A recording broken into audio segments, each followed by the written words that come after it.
Programa Papo de Quinta. Oferecimento Instituto Arte Musical. Foto e Arte. Olá, pessoal! Papo de Quinta no ar. E esse Papo de Quinta vai falar de um assunto que na época tomou proporções nacionais e fez com que Guariba seja até hoje conhecida por este acontecimento. O ano era 1984, mais precisamente no dia 14 de maio. Quem não se lembra ou nunca ouviu falar do Levante de Guariba, a greve dos boias frias? E para falar sobre esse assunto, nós contamos hoje com a presença do diretor do Departamento de Cultura do município, professor Alex Nascimento. Alex, muito obrigado pela sua presença. Eu que agradeço, Fá. Tudo bem? Eu agradeço o Bruno também, pessoal do Guariba Acontece. Muito obrigado pela oportunidade. Nós que agradecemos, e antes de começar o nosso bate-papo, o portal Guariba Acontece gostaria de agradecer ao Executivo Municipal que autorizou a sua presença para hoje você trazer essa informação histórica e tão valiosa, não só para os guaribenses, mas para a cultura do nosso país, né? Sim, é muito importante. Essa data, afinal, são 40 anos do Levante dos Boias Frias, ou do conhecido Levante de Guariba, né? Existem termos, né, que podem ser utilizados tanto um quanto o outro.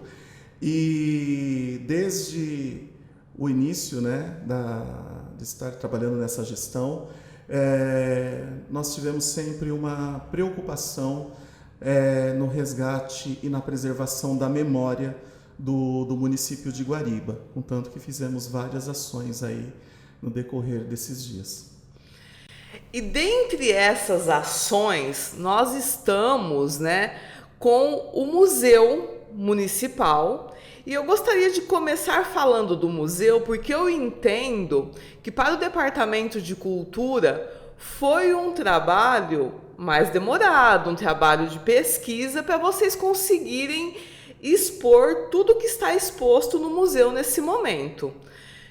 Quando surgiu essa ideia do Museu da Exposição? Logo no início da administração? Sim, essa ideia ela ocorreu já tem mais de 2 anos, né? Aproximadamente na época que eu assumi como gestor de cultura, e nós começamos a montar toda uma série de proposituras, na verdade, de como deveria funcionar o Museu Histórico Jorge Nogueira de Carvalho. Nós entramos em contato com pessoas da Pinacoteca do Estado, o Arquivo Público do Estado de São Paulo, nós entramos em contato, todo um apoio também do CISEM, da ACAM, que são órgãos que gerenciam museus, né, que dão suporte para os museus em todo o Estado de São Paulo. E a partir daí nós começamos a estabelecer diretrizes curatoriais sobre o museu. Dentro desse processo, o nosso enfoque sempre foi estabelecer uma exposição que fosse coerente e que fosse totalmente imparcial, na verdade, quanto aos fatos ocorridos em 84, 85, né? O que nós procuramos fazer de primeiro? Adquirimos os direitos autorais junto à editora Abril, de várias fotografias que estão presentes hoje no nosso acervo. Ao todo, na verdade, nós temos mais de 30 imagens que fazem parte do acervo de forma totalmente legal, e todas essas fotografias constam hoje como acervo do Museu Histórico, além de uma extensa pesquisa em jornais, arquivos, como eu falei, e a gente conseguiu traçar um panorama, um entendimento, né? Afinal, são 40 anos depois, a gente tem a distância do tempo, né? E a gente conseguiu observar de uma forma carinhosa, cuidadosa, sobre a memória dos fatos acontecidos. E durante, né, essas pesquisas, você, como diretor do Departamento de Cultura, à frente, coordenando tudo isso, eu imagino que você entendeu muito do que aconteceu naquela época. De uma forma resumida, para os nossos espectadores dos outros municípios, para quem era muito pequeno, ou até mesmo para quem não era nascido em 84, 85, o que aconteceu que culminou na greve? É uma série de fatores, na verdade, mas vou tentar resumir, né? Em primeiro lugar, nós temos que ter uma noção do que estava acontecendo no país na época. É um final de ditadura, claro que já temos o processo de abertura das diretas já, que vai ocorrer logo depois, mas ainda há a pressão da ditadura no Brasil. Dentro desse contexto, nós temos algo que é a insatisfação generalizada dos trabalhadores rurais, não só no município de Guariba, mas em toda a região. Porque, por exemplo, não é só sobre a cana-de-açúcar, é algo sobre os trabalhadores rurais. Então, por exemplo, a cidade de Bebedouro, que é produtora de laranja, também vai ter uma insatisfação muito grande. Na verdade, temos uma ligação muito grande entre Bebedouro, Pitangueiras, a cidade de Barrinha. Cidades à nossa volta vão estar insatisfeitas, os trabalhadores rurais estarão insatisfeitos com as condições abusivas e insalubres de trabalho na época. Esse é o primeiro ponto, onde começam a ocorrer certas reivindicações da melhoria de condições de trabalho. É também caracterizada a greve de Guariba, o levante de Guariba, ele é caracterizado como a primeira greve campesina do Brasil. Contanto que a repercussão de tudo isso, nós temos, por exemplo, a revista Veja do dia 26 de maio de 1984, há uma capa da revista Veja falando sobre o acontecido em Guariba. Saiu, por exemplo, na revista Time. Eu tenho informações da relevância disso, depois a gente foi colhendo dados, que a importância dessa indignação dos trabalhadores rurais de Guariba, ela é equiparada, por exemplo, na França, chegaram a fazer uma manifestação similar, inspirada na greve de Guariba. Então, isso é algo que se espalhou não só para o Brasil, mas para o mundo todo, né? Dentro dessas insatisfações, nós temos que citar vários outros tipos, porque a insatisfação com a água, as pessoas passando necessidades e o salário extremamente precário na época. Acho que são 3 pontos aí que a gente pode observar e que eles vão se desdobrando no decorrer dos fatos.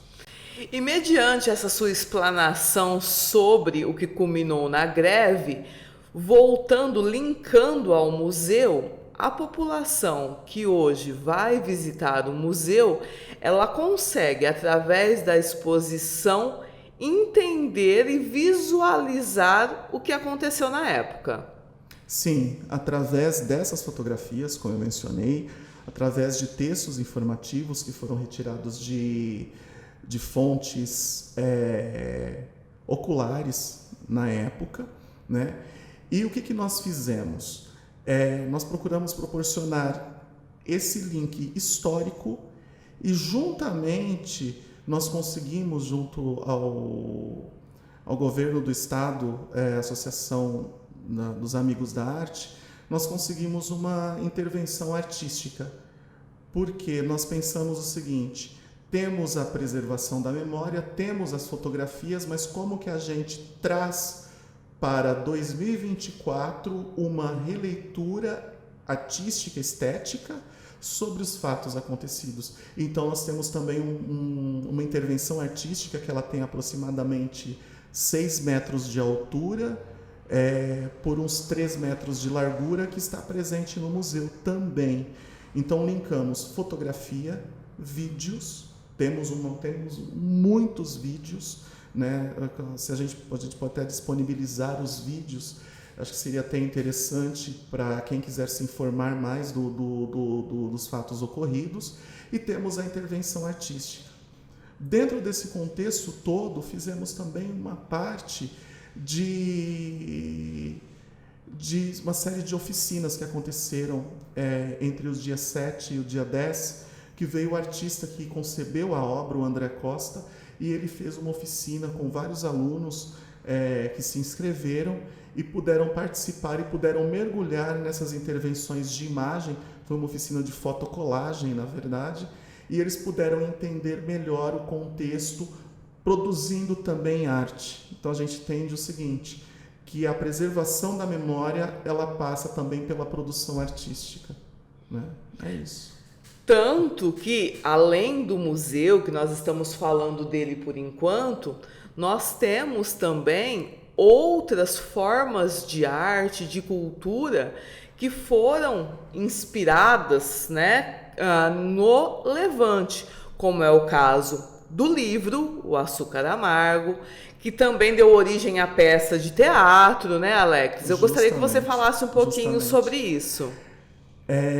Nós somos muito felizes, na verdade, nós estamos sendo muito felizes na abordagem, porque o livro Açúcar Amargo, ele é inspirado na greve de Guariba.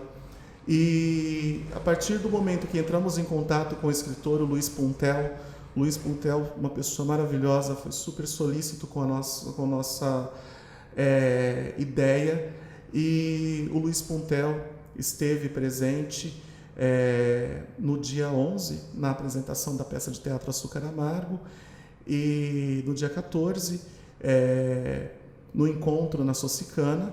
E o Luiz Puntel, através disso, com esse olhar sensível que ele tem como escritor, ele concedeu, né, os direitos para que uma companhia de teatro de São Paulo, a Companhia Caramelos de São Paulo, pudesse adaptar a obra Açúcar Amargo para o teatro.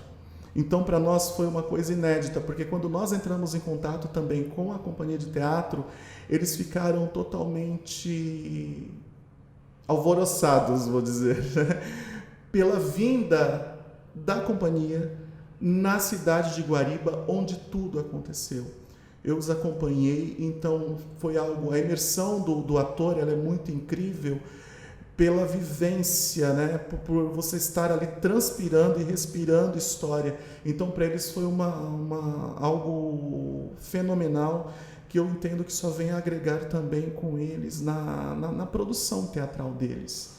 O interessante disso, Fabiana, é que dentro desse contexto da arte, né, olhar o fato histórico e ressignificar ele através da arte, nós temos outras pessoas também que daqui de Guariba que acabaram fazendo essas reflexões, que são o professor Bruno Garavello, né, que fez um documentário muito lindo, muito sensível. Nós temos o Sérgio Galvão, que é daqui de Guariba, fotógrafo, que também tem um trabalho maravilhoso, fazendo essa captura de imagens de pessoas que trabalharam no corte de cana. Nós temos também, tem uma obra minha como artista plástico na Câmara Municipal de Guariba, que há 10 anos atrás ela foi inaugurada na Câmara de Guariba, falando também sobre o Levante de Guariba. Então a gente começa a observar esses desdobramentos artísticos dentro de um tema muito precioso.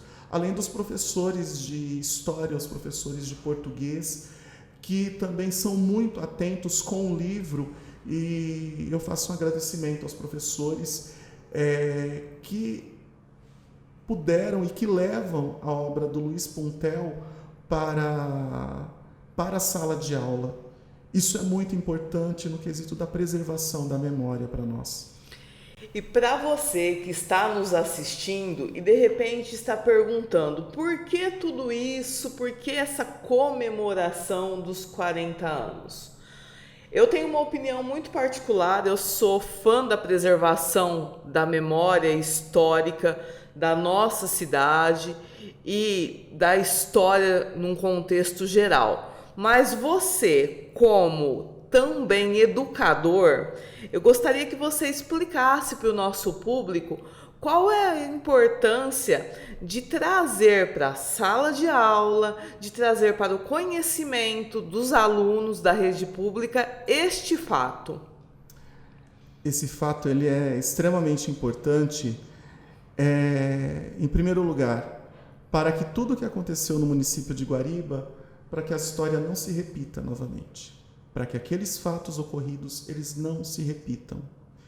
Outra coisa, se a gente for pensar em tudo isso que ocorreu e para nós mitigarmos, sanarmos esse fato ocorrido, ele não vem através do apagamento da memória, e sim da preservação da memória, a preservação da história através dos livros, através das informações, através da arte, através de todas as linguagens artísticas, para que as pessoas possam ter consciência, porque dentro do levante de Guariba, nós podemos detectar situações que acontecem até hoje dentro da sociedade, situações de abuso, situações machistas, situações preconceituosas. Então, o próprio livro ele já trata, é uma situação que ocorreu na época, né? E nós temos isso ocorrendo hoje. Claro que não dentro dos canaviais, dentro das plantações de cana e tudo mais.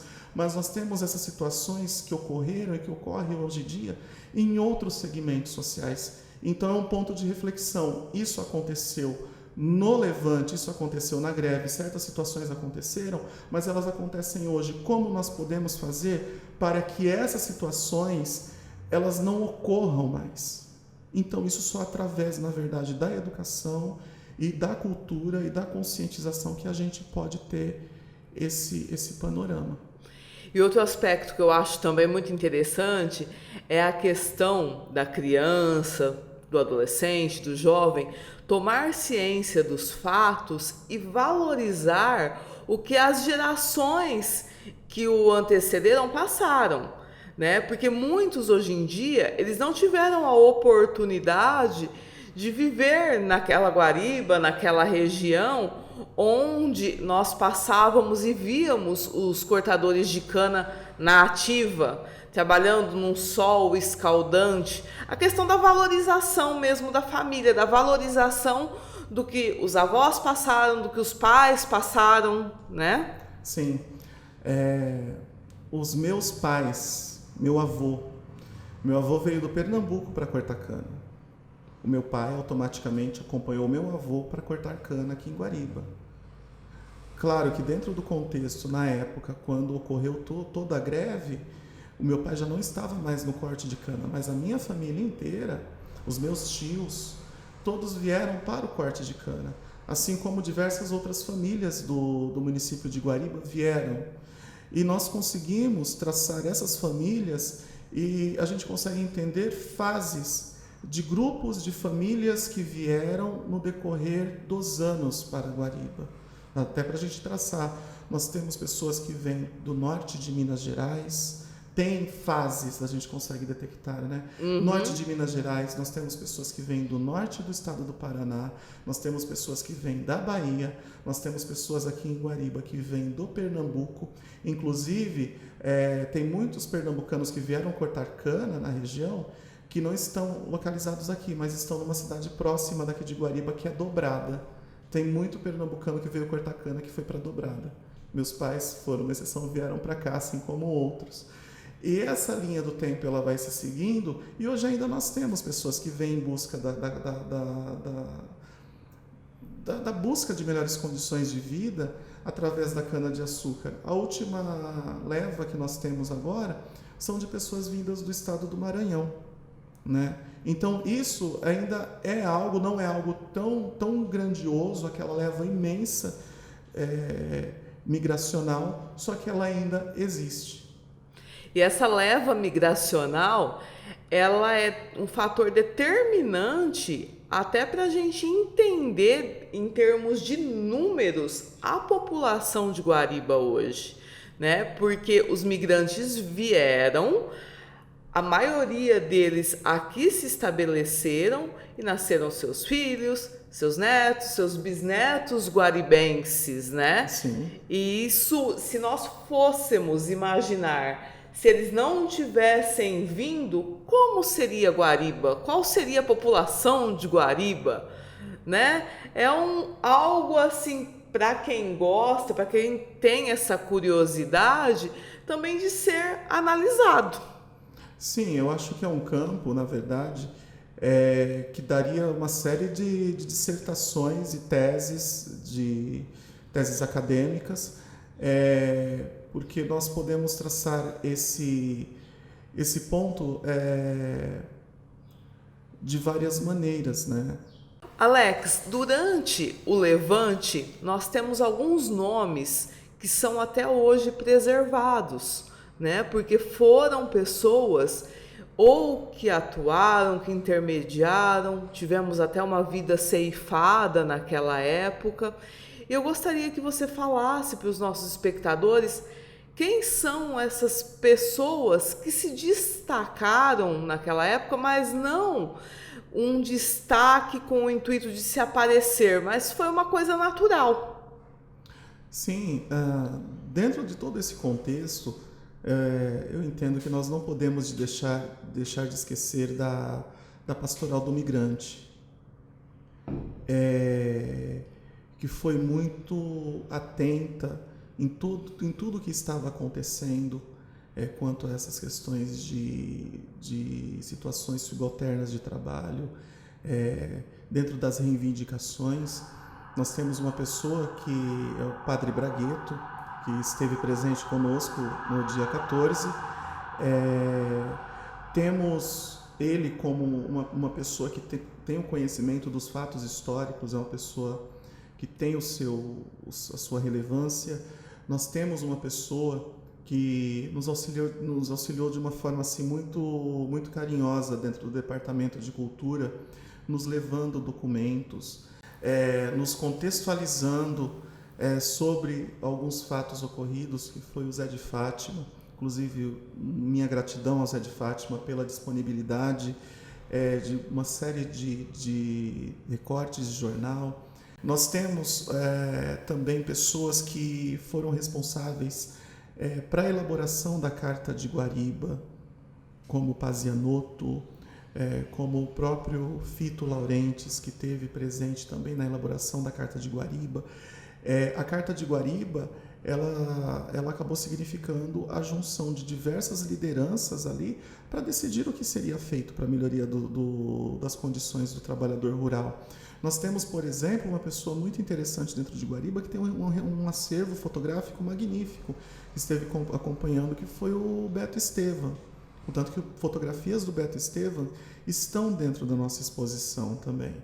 Enfim, são muitos nomes, são muitas pessoas, né, que estiveram presentes, mas o que eu posso citar, temos o jornalista, o Galeno Amorim, por exemplo, que acompanhou in loco toda a situação. Tem um outro jornalista que nós conversamos bastante também, Luciano Castro Martins. Na época ele foi jornalista da revista Veja também, que nos proporcionou muita informação, muitas reflexões, né? Então, todo esse arsenal de pessoas que nós consultamos, pessoas que estavam presentes, pessoas que não participaram diretamente, mas que olharam a história de uma forma que também puderam nos ajudar, né? Como o próprio Zé Nildo Defante, que nos proporcionou uma outra leitura. O seu evangelista também, ele nos ajudou com umas outras coisas. Então nós fomos consultando, nós fomos olhando para essas pessoas com cuidado, para que essa história ela possa ser contada da forma mais coesa possível, né? Então tem muita gente, na verdade. Fora os trabalhadores rurais mesmo, pessoas que ali estavam, que cortavam cana, conversamos com algumas pessoas também. Isso foi muito importante como um todo. E como tínhamos mencionado, né, uma vida que foi ceifada na ocasião, do senhor Amaral Vaz Meloni, que inclusive posteriormente ele foi homenageado como o nome de uma creche aqui do município, né? Sim. É uma creche e uma rua, né? É uma rua, é verdade. Tem a rua, né? O senhor Amaral Vaz Meloni acaba se tornando essa figura, né? Era uma pessoa que estava lá, metalúrgico, né? E acabou vindo acontecer esse tiro, né? Essa fatalidade, essa perda. E o senhor Amaral Vaz Meloni, o quanto que a gente já pesquisou, isso já era fato há muito tempo. O fotógrafo que fez a fotografia icônica do senhor Amaral Vaz Meloni, o nome dele é Osmar Cardes. O Osmar Cardes, dentro daquele contexto, dentro dessa fotografia totalmente dramática, fenomenal a fotografia, né? E da perda da vida do senhor Amaral Vaz Meloni, essa fotografia, esse registro, ele conquistou o prêmio no ano de 1984, o prêmio Vladimir Herzog de Direitos Humanos. Para quem não sabe, o Vladimir Herzog, ele foi um jornalista que foi morto durante a ditadura, né? E esses prêmios que são feitos pelo Instituto Vladimir Herzog são buscando a preservação da memória e automaticamente a contestação de situações violentas do Estado, né? O senhor Amaral Vaz Meloni, ele é uma peça muito fundamental dentro de todo esse contexto. É uma pessoa que está num ponto no museu, ele está exposto com todo o cuidado, com toda a reverência e com todo o respeito à pessoa que ele foi, e ele está presente. Então procuramos não apagar esse fato trágico, mas sim colocá-lo de forma respeitosa, porque ele também faz parte da história do povo guaribense, né? Dentro desse contexto. E é muito interessante, né? Como você disse, às vezes a gente fala, eu mesma mencionei no início que esse fato fez Guariba ser conhecida nacionalmente, mas não foi só nacionalmente, foi fora do país também. E o Departamento de Cultura manter viva essa história, essas informações, indo atrás de novas informações, como vocês fizeram, é algo extremamente valioso, né, para a população, para o acervo histórico e cultural do município e também para outras regiões do Brasil que podem fazer aquele paralelo que você disse, de coisas que culminaram na greve, que existiam na época, né, em 1984, e que continuam existindo de forma diferente, porém igual, hoje em dia, né? Sim. No decorrer de 2024, vocês, eu digo vocês, o Departamento de Cultura, pretendem, além do mês de maio, continuar fazendo outras ações para trazer à tona esses 40 anos? Sim, nós temos em mente, junto à administração, né, nós temos a intenção do que agora? Diante da quantidade de material que nós já levantamos e da quantidade de material que nós esperamos levantar, na verdade, o museu, ele não será apenas o espaço onde estarão expostas as fotografias ou obras de arte que façam referência ao levante dos Boias Frias. A nossa intenção, na verdade, é que o nosso museu possua um centro de documentação a respeito da greve. Isso já está sendo cuidado junto com a administração, a Secretaria de Desenvolvimento Econômico, Turismo e Cultura e o Departamento de Cultura, para que nós possamos, na verdade, possuir o máximo de informações a respeito do levante de Guariba, para que pessoas possam nos consultar o museu e, sobretudo, fazerem pesquisas acadêmicas. Também o nosso desdobramento ele vai para além de outras greves e a similaridade de outras greves campesinas que a gente já está encontrando esses paralelos. Então, é um trabalho hercúleo, ele não acontece da noite para o dia, só que nós temos uma meta traçada para enriquecer o museu, que vire um polo de conhecimento artístico, de memória e de conhecimento acadêmico também, né? Dentro dessas situações, vocês vão ver, por favor, visitem o museu, tá? O museu está muito bonito, foi feito com muito cuidado, e nós temos outras ações, que é o quê? É cada vez mais o enriquecimento do acervo, né? Com mais fotografias, com mais textos, com mais referências. Nós temos também, por agora, nós vamos ter logo mais a nossa virada cultural, que é em homenagem à Semana Universitária Guaribense. Então, provavelmente, nós iremos nos debruçar novamente dentro do tema do Levante, de outra forma, mas nós vamos trazer ele à tona novamente. No nosso aniversário da cidade, nós traremos esse tema à tona de uma outra forma. Então, é essa constante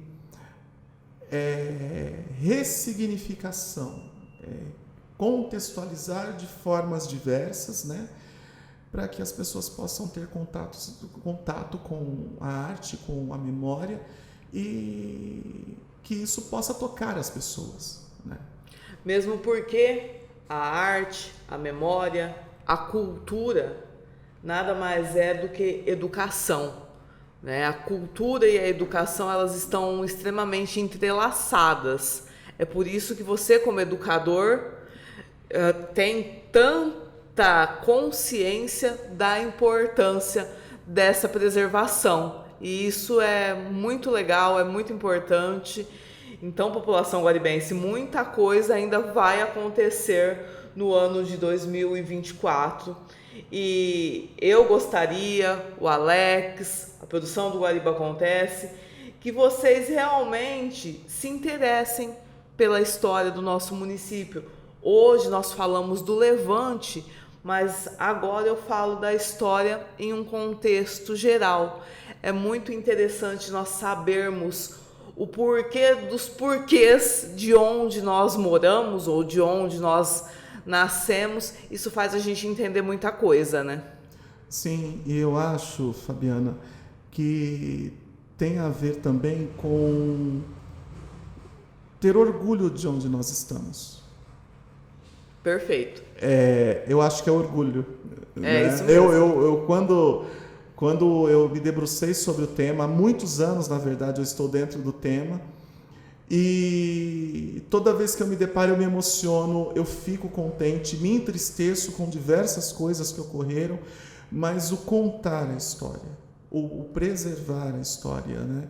E dentro de todas essas ações, a gente vem fazendo uma série de outras ações. Então, realmente, como você fala, houve o Levante de Guariba, houve isso, mas de repente alguém pergunta: mas é só isso? Guariba se resume a isso? Não. Né? Guariba tem outras inúmeras potencialidades que nós já estamos trabalhando, nós estamos tentando concretizar através de certas situações junto ao governo do estado.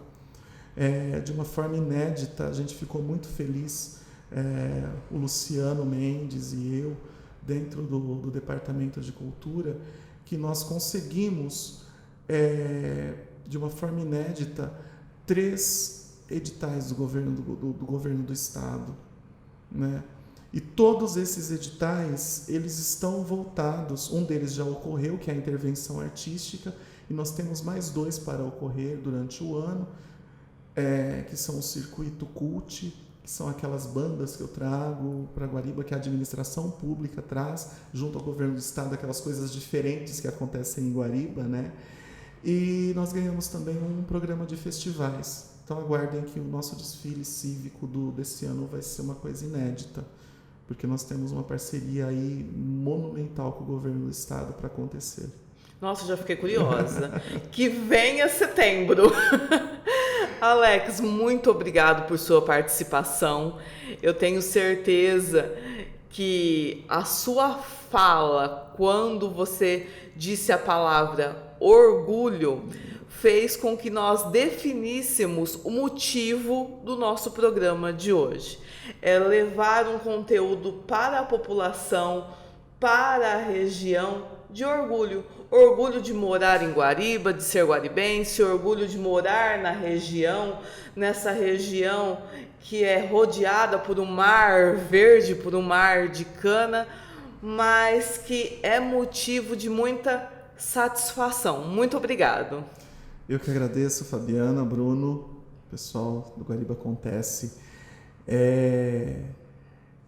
E eu entendo que todos nós fazemos parte desse contexto. Você, o Bruno, tem uma galera dentro de Guariba. A gente procura estar sempre se comunicando com todos. Inclusive, faço um convite.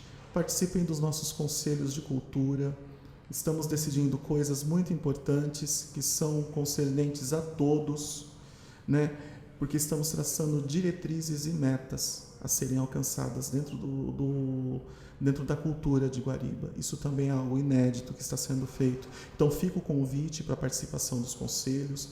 Eu sei que você, o Bruno, tem posições muito boas, pontos de vista excelentes, porque nós estamos aqui, na verdade, como guaribenses e para trabalhar para a população guaribense, né? É isso. Então, fica o convite para todos. Todos têm voz, desde que se interessem em participar, que se interessem em conhecer. As coisas acontecem e muitas vezes a população não sabe. Então, aproveitem a oportunidade, se expressem, deem suas opiniões, suas sugestões e, de repente, a sua sugestão pode culminar numa ideia que vai ser extremamente valiosa. Do mais, muito obrigado pela audiência e não se esqueça, você merece ser feliz. Até o próximo. Tchau, tchau. Programa Papo de Quinta. Oferecimento Instituto Arte Musical. Foto e Arte.